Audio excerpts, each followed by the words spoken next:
তো গাইস তারপর আপুটির সাথে পরিচয় হলাম। আপুটি চনকুটিয়া থেকে এখানে পিঠা বিক্রি করতে আসছে। এখানে একটি মজার ব্যাপার কি জানেন, আমি ওনাকে জিজ্ঞাসা করলাম যে পিঠাগুলো তৈরি করেছে কে। উনি বলল যে আমার শাশুড়ি, আমি এবং আমার হাজবেন্ড সহযোগিতা করেছে।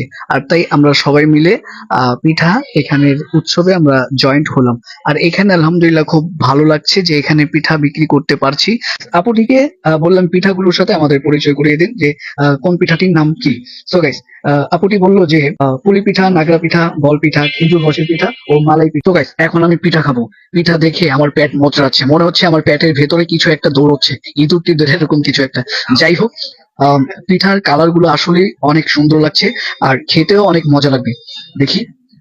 Guys, আমার ফেভারিট পিঠা হচ্ছে পুলি পিঠাটা, আর এটাই আমি সবচেয়ে খাই যেখানে আগে পিঠার উৎসব হয় বা আমার বাসাতেও। হম আসলে গাইস, যখনই যেটার মৌসুম হবে আপনি তখনই সেটা খাবেন, তাহলে তৃপ্তি পাবেন।